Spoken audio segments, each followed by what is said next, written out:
வணக்கம். தமிழ்நாடு அரசு போக்குவரத்து கழகம் அதோட ஓட்டுநர் நடத்துனர் வேலைக்காக ஆயிரக்கணக்கான பேர் காத்துக்கிட்டு இருக்கீங்க இல்லையா? உங்க கையில கிடைச்ச ஒரு முக்கியமான காணொளிய வச்சுதான் நாம இன்னைக்கு ஆழமா பேச போறோம். ஆமா. மாசக்கணக்கா ஒரு குழப்பம், ஒரு சட்ட போராட்டம், இதுக்கெல்லாம் ஒரு முடிவு வந்த மாதிரி ஒரு தகவல் அதுல இருக்கு.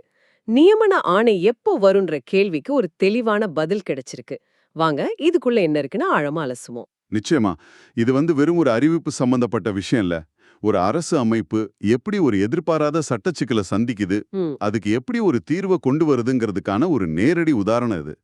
குறிப்பா, தகுதிங்கிற ஒரு வார்த்தைய அரசாங்கம் எப்படி மறுவரையறை செய்ய வேண்டிய கட்டாயத்துக்கு உள்ளாச்சுங்கிறது தான் இங்க ரொம்ப சுவாரஸ்யமான விஷயம். ஆமா. இந்த ஒரு சின்ன மாற்றம் ஒட்டுமொத்த தேர்வு முடிவையே எப்படி வேகப்படுத்த போகுதுன்னு பார்க்கலாம். சரி, முதல்ல அடிப்படையான கேள்விக்கு வருவோம்.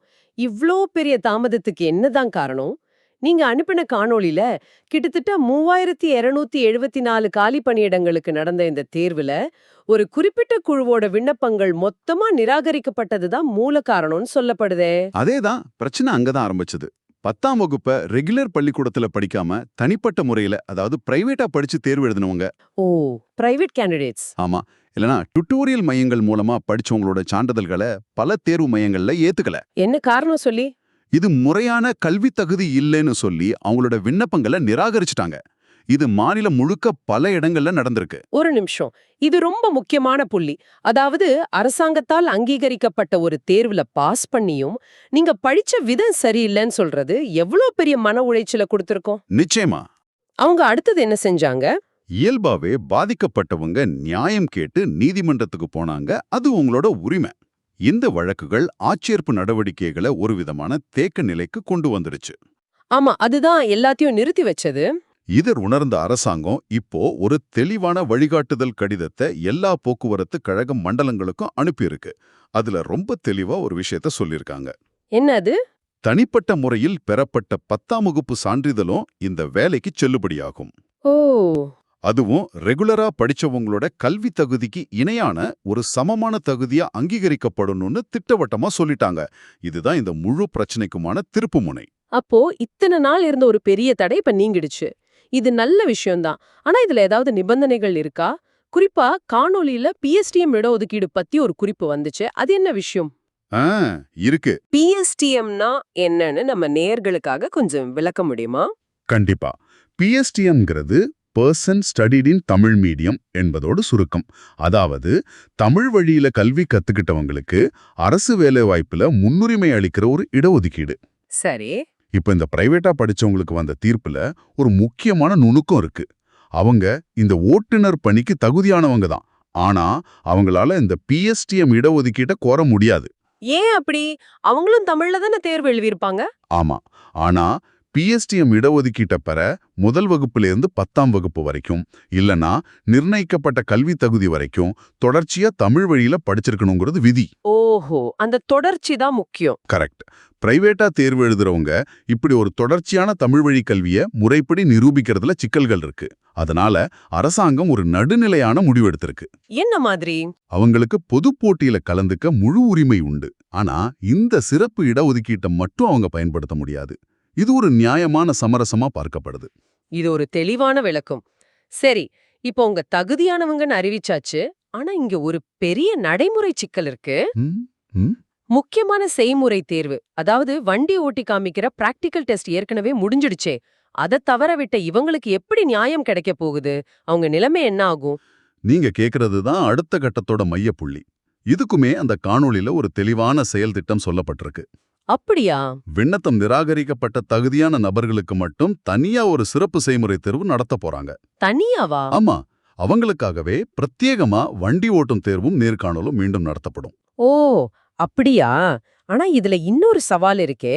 ஏற்கனவே நடந்த தேர்வின் கடினத்தன்மையும் இப்போ இவங்களுக்காக தனியா நடக்க போற தேர்வின் கடினத்தன்மையும் ஒரே மாதிரி இருக்குமா? இதுல பாரபட்சம் காட்ட வாய்ப்பு இருக்குன்னு யாராவது வாதிடலாமே. நல்ல கேள்வி. இந்த சந்தேகத்தை நிவர்த்தி செய்யற மாதிரி தான் அவங்க திட்டமே இருக்கு. எப்படி? காணொளியில சொல்றபடி ஒவ்வொரு பணிமனையிலும் அதாவது டிப்போலையும் இந்த மாதிரி பாதிக்கப்பட்டவங்க எண்ணிக்கை ரொம்ப குறைவு. எவ்ளோ பேர் இருப்பாங்க? தோராயமா ஒரு 10ல இருந்து 15 பேர் தான் இருப்பாங்க. அதனால இந்த முழு செயல்முறையையும் ஒரே நாள்ல ரொம்ப எளிதா முடிச்சிட முடியும்னு சொல்றாங்க.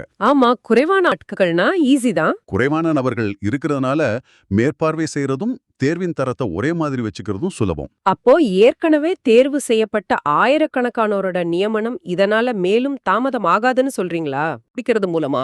ஒட்டுமொத்த நியமன ப்ராசஸும் பாதிக்கப்படாது. அதே சமயம் அதே நேரம் பாதிக்கப்பட்டவங்களுக்கும் ஒரு நியாயமான வாய்ப்பு கொடுக்கப்பட்ட மாதிரி இருக்கும். சரி, இந்த சிறப்பு தேர்வுல கலந்துகிட்டா மட்டும் போதுமா? அவங்களுக்கு வேலை கிடைச்சிடுமா? இல்லவே இல்ல. தகுதி கிடைச்சதுங்கிறது தேர்வுல கலந்துக்கிறதுக்கான ஒரு நுழைவுச் சீட்டு மட்டும்தான். ஒரு என்ட்ரி பாஸ் மாதிரி. அதேதான். அந்த தேர்வுல அவங்களோட திறமைய நிரூபிக்கணும். அவங்க வண்டி ஓட்டுறத வச்சு மதிப்பெண்கள் வழங்கப்படும். அந்த மதிப்பெண்கள் ஏற்கனவே தேர்வுல நல்ல மதிப்பெண் எடுத்த மத்தவங்களோட மதிப்பெண்களோட ஒப்பிடப்படும். தரவரிசை பட்டியல்ல இடம் பிடிக்கணும்.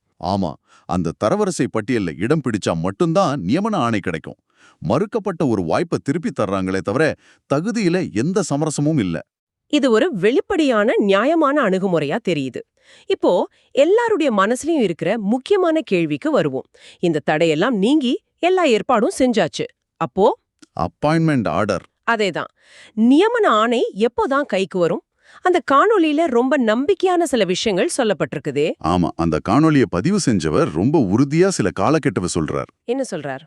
இந்த சிறப்பு செய்முறை தேர்வு அடுத்த ஒரு வாரத்துக்குள்ள முடிஞ்சிடணும். அதை தொடர்ந்து இந்த மாத இறுதிக்குள்ள, அதாவது டிசம்பர் மாதத்துக்குள்ளேயே தகுதியான எல்லாருக்கும் நியமன ஆணைகள் வழங்கப்படணும் அவர் ஆணித்தரமா சொல்றார். அப்பாடா, இத கேட்கும் போதே இத்தனை நாள் காத்திருந்த பலருக்கு எவ்வளவு பெரிய நிம்மதியா இருக்கும். ஆமா, கிறிஸ்மஸ் புத்தாண்டு கொண்டாட்டத்தோட சேர்ந்து வேலை கிடைச்ச கொண்டாட்டமும் இருக்கும் போல. அந்த காணொளியில கூட இத உணர்ச்சிபூர்வமா குறிப்பிடுறாரு இல்லையா? ஆமா. கிறிஸ்மஸை சிறப்பா கொண்டாடுவோம், இல்லாட்டி நியூ இயரை சிறப்பா கொண்டாடுவோம்னு அவர் சொல்றது வெறும் வார்த்தைகள் இல்ல. இவ்வளவு நாளா எழுபறியா இருந்த ஒரு விஷயம் ஒரு நல்லபடியா முடிய போகுதுங்கிற நம்பிக்கையோட வெளிப்பாடு. பல குடும்பங்களுக்கு இது ஒரு பெரிய நிம்மதியை கொடுக்கும். நிச்சயமா. இந்த 10ஆம் வகுப்பு தகுதி பிரச்சனை மட்டுமில்லாம வேறு சில காரணங்களுக்காகவும் நிறைய பேர் நிராகரிக்கப்பட்டதா அந்த காணொளியில ஒரு தகவல் சொல்லப்படுது. ஆமா, அதுவும் ஒரு முக்கியமான தகவல். அது ஒட்டுமொத்த தேர்வு விகிதத்தையே மாத்தி அமைச்சதா சொல்றாங்க. அது என்ன விஷயம்? ஆமா, இது வெறும் தகுதி சான்றிதழ் பிரச்சனை இல்ல. முழு தேர்வு நடைமுறையுமே ரொம்ப கடுமையா நடந்திருக்கு. உதாரணமா, மருத்துவ பரிசோதனையில கண் பார்வை திறன் சரியா இல்லாதவங்க நிறைய பேர் நிராகரிக்கப்பட்டிருக்காங்க. மெடிக்கல் டெஸ்ட்லயா? அதே போல அவங்க சமர்ப்பிச்ச அனுபவ சான்றிதழ்ல இருந்த குளறுபடிகள், தவறான ஓட்டுநர் உரிமம், அதாவது பேட்ஜ் இல்லாதது, இது மாதிரி காரணங்களாலையும் கணிசமான பேர் வெளியேற்றப்பட்டிருக்காங்க. இதனால தேர்வுக்கான போட்டியில என்ன மாதிரியான தாக்கம் ஏற்பட்டது? ஒரு பெரிய தாக்கம் ஏற்பட்டிருக்கு.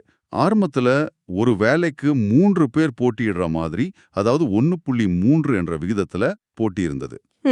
ஆனா இந்த மாதிரி கடுமையான ஆவணம் மற்றும் மருத்துவ பரிசோதனைகளுக்கு பிறகு தகுதியான நபர்களோட எண்ணிக்கை குறைஞ்சு இப்போ அந்த விகிதம் 1.2ஆக மாறியிருக்கு. ஒரு நிமிஷம், இத கொஞ்சம் எளிமையா சொல்லுங்களேன். 1.3ல இருந்து 1.2ஆ மாறுறதுன்னா விண்ணப்பதாரர்களுக்கு என்ன அர்த்தம்? இதோட அர்த்தம் ரொம்ப பெரியது. ஆரம்பத்துல செய்முறை தேர்வு முடிச்ச 3 பேர்ல ஒருத்தருக்கு வேலை கிடைக்குங்கிற நிலைமை இருந்தது. அதாவது உங்களுக்கு வேலை கிடைக்க 33% வாய்ப்பு.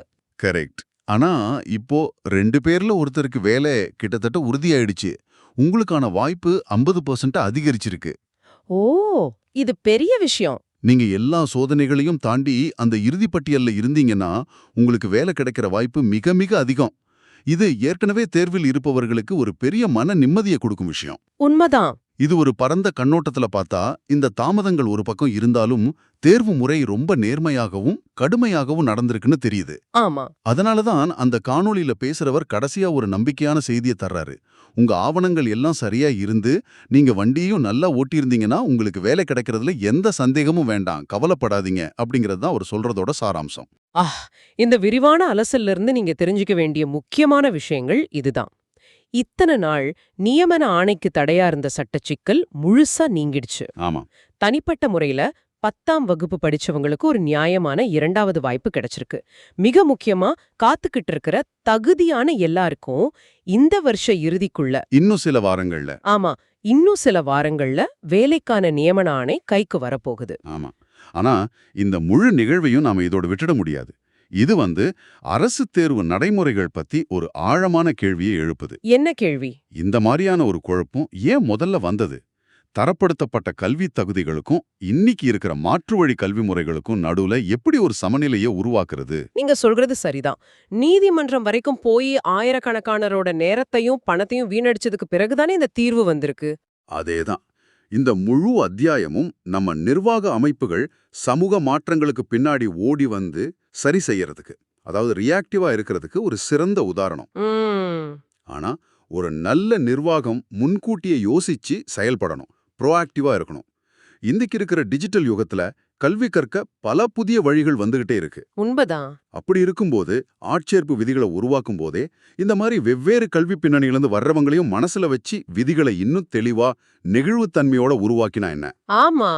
ஆரம்பத்திலேயே இதையெல்லாம் யோசிச்சிருந்தா அப்படி செஞ்சிருந்தா இந்த தேவையற்ற சட்ட போராட்டத்தையும் ஆயிரக்கணக்கான விண்ணப்பதாரர்களோட மன உளைச்சலையும் தவிர்த்திருக்கலாமே. இதுதான் நம்ம எல்லாரும் சிந்திக்க வேண்டிய ஒரு விஷயம்.